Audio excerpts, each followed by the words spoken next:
Bonjour à tous et bienvenue sur votre escale Astro Tarot, énergie générale de la pleine lune du 20 octobre 2021.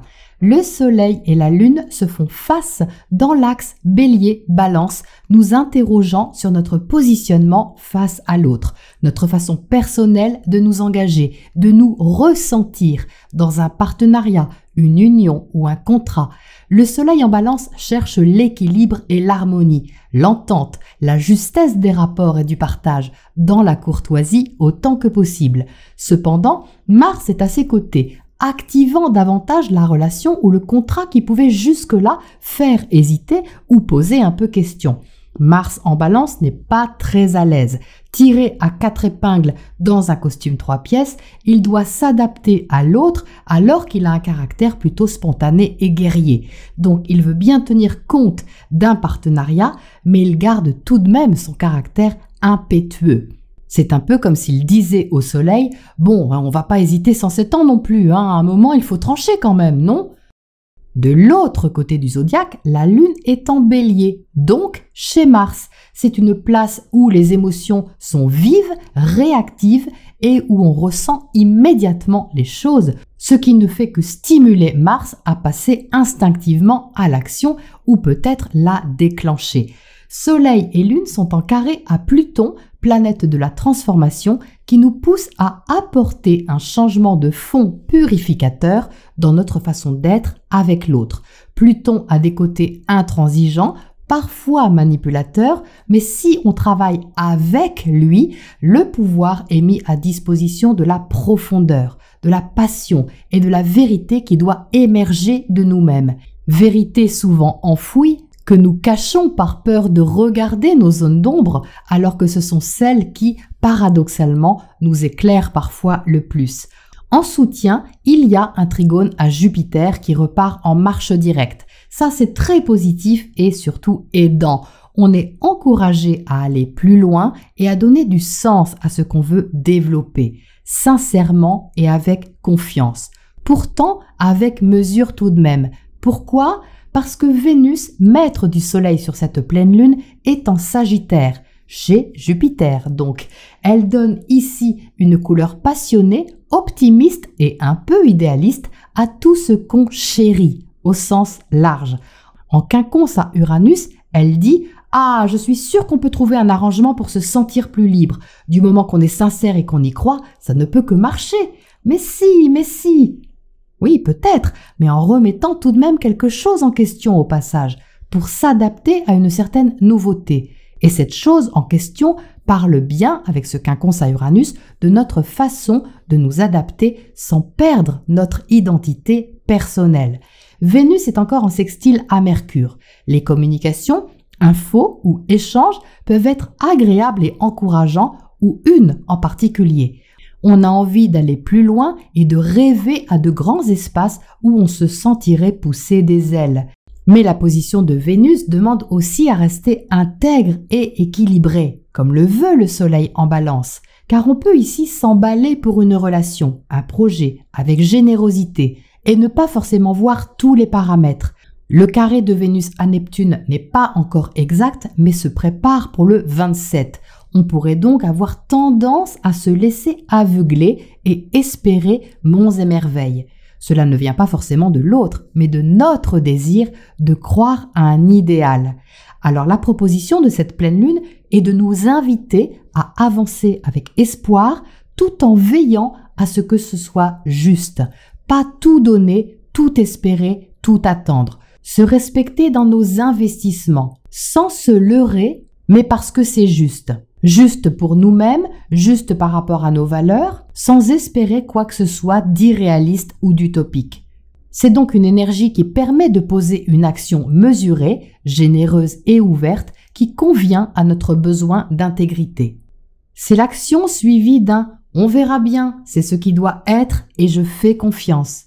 Si toutefois nous rêvons, aimons ou investissons trop, le carré du 27 nous invitera alors à nous repositionner en troublant nos sentiments ou en nous faisant ressentir une petite désillusion à transmuter. Il n'y a rien à subir, mais tout à éveiller. Qu'attendons-nous vraiment de nos engagements et nos partages? Sommes-nous réellement nous-mêmes avec cette personne, ce projet, ce contrat? Est-ce que nous dévoilons nos vrais sentiments? De quoi ou de qui pensons-nous être éloignés, si ce n'est de nous-mêmes? Il est temps de faire avancer un projet, quitte à changer nos habitudes. Que dit notre boussole cosmique, le nœud nord? Il est toujours en Gémeaux encore quelques semaines. Il est en maison 3, la maison du Gémeaux, ça tombe bien, et il n'est pas loin de la lune noire. Ce qui nous propose d'oser parler, oser s'ouvrir à ce qu'on a envie d'exprimer, d'apprendre, de comprendre. Et Mercure est maintenant direct, donc il est plus disposé à discuter, même s'il y a encore des réglages à faire et quelques hésitations au passage. On peut déjà y voir plus clair, parce qu'on aura peut-être choisi, au moins à l'intérieur de nous. Voilà pour les énergies astro de cette pleine lune, et je vous propose un tirage pour les précisions. Alors, voici les cartes qui sont sorties pour ce tirage de pleine lune. Qu'est-ce qu'on retrouve comme énergie? Eh bien, ici, dans la ligne du haut, on retrouve l'énergie de ce soleil en balance. Vous voyez que là, on a le 2 d'épée. Le 2 d'épée, c'est une énergie d'air, comme l'est le signe de la balance. Et on voit bien ici qu'il y a une hésitation. Vous voyez qu'il y a 2 épées, c'est-à-dire 2 façons de penser, une dualité à l'intérieur de nous, un choix peut-être qu'on n'arrive pas à faire, qui est assez important pour nous, parce que situé à cet endroit du tirage, c'est quelque chose qui a de la valeur pour nous, qui est important dans notre vie. Donc on retrouve ce soleil ici. Entre quoi et quoi hésite ce 2 d'épée? Eh bien, il hésite entre l'impératrice et la tempérance. Ce sont 2 énergies qui sont très belles, toutes les deux. Ce sont 2 arcanes majeurs, ce qui ne fait que confirmer l'importance ici de l'hésitation ou du choix qu'on a à faire. L'impératrice, c'est une énergie d'amour, d'abondance, de générosité, de créativité et d'expression. Vous voyez qu'ici, on a le petit sigle de Vénus, donc on retrouve bien cette Vénus qui est maître du soleil sur cette pleine lune. C'est la partie de nous qui a envie d'aimer, de créer, qui a du potentiel. C'est ce qu'on porte en nous comme projet, comme sentiment et qui ne demande qu'à se déployer. Avec l'impératrice, on est dans une énergie assez accessible parce que l'impératrice, elle est communicante, elle est ouverte, elle est généreuse et plutôt concentrée sur des choses qu'on peut atteindre, qu'on peut toucher, dont on peut profiter vraiment. De l'autre côté, on a la tempérance et la tempérance est reliée au signe du Sagittaire, donc à Jupiter qui repart en marche directe sur cette pleine lune. Vous voyez comme c'est magique. Donc la tempérance ici, qu'est-ce qu'elle fait? Eh bien, elle nous invite à aller plus loin. C'est-à-dire qu'on voudrait faire ici peut-être une transition, passer d'un état à un autre et voir un peu plus loin que ce qu'on a ici. Donc, c'est pas vraiment une bataille entre les deux. C'est pas conflictuel parce que ce sont 2 énergies très douces, très aimantes, qui n'aiment le conflit ni l'une ni l'autre et qui sont bienveillantes toutes les deux. Seulement l'hésitation ici, c'est est-ce qu'on va plus loin ou pas? Et surtout, si on va plus loin, comment on fait pour aller plus loin? Comment on fait descendre ce qu'on veut, notre souhait, notre intention dans la matière? Vous voyez que cette personne a le bras tendu et l'autre, il est plus penché vers le sol pour inviter l'énergie céleste à s'incarner dans la matière. Donc, notre rêve, nos espoirs, dans quelque chose qui est concret. Mais la tempérance peut être un peu idéaliste, bien sûr. Ce qu'elle veut, cette tempérance, c'est un arrangement. C'est que tout se passe de façon fluide, dans la paix et la facilité, d'une façon très humaniste, très spirituelle. Et qu'est-ce qu'on a au centre du tirage? Badaboum, la tour. Donc cette tour, c'est un déclencheur. Le déclencheur, il n'est pas forcément extérieur, alors il peut bien sûr, mais au centre du tirage, c'est à l'intérieur de nous qu'il y a quelque chose qui saute, un verrou qui saute, soit parce qu'on ressent tout d'un coup une impulsion qui nous donne le courage de franchir une étape,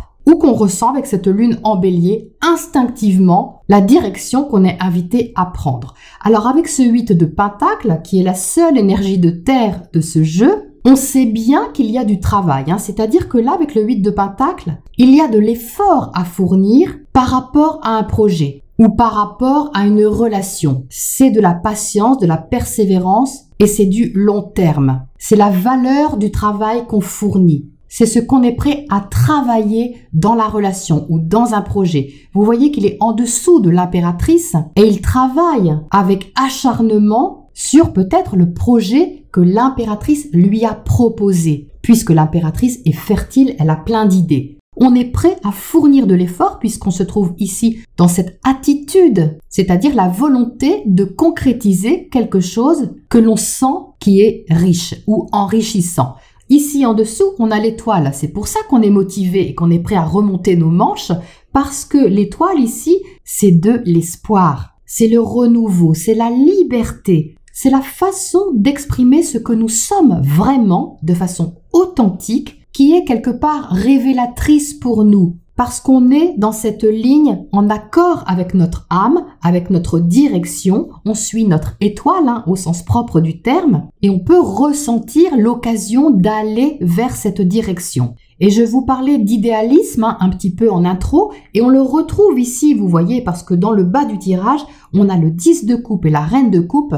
Là, l'émotionnel est vraiment tourné vers la recherche de l'absolue complétude affective ou intérieure. Le bien-être total. Le 10 de coupe, il n'y a pas mieux. C'est ce qui nous comble, comme la façon dont on voit une relation, un partenariat, un contrat, une activité, la façon dont on s'investit dans quelque chose que l'on aime. Ici, on vise intérieurement et peut-être secrètement, placé ici, la perfection au niveau du ressenti. Et on peut être encouragé dans ce sens. Il y a quelque chose sur cette pleine lune qui est encourageant puisque cette pleine lune est en trigone à Jupiter. Donc, elle donne de l'espoir. Mais comme je l'ai précisé en intro, on a tout de même un petit carré qui se prépare entre Vénus et Neptune, justement pour ne pas tomber dans trop d'illusions non plus. C'est là qu'il faut doser et c'est là que l'ermite arrive justement pour tenter de tempérer les choses et d'éclairer peut-être ce qu'on ne voit pas afin qu'on puisse évoluer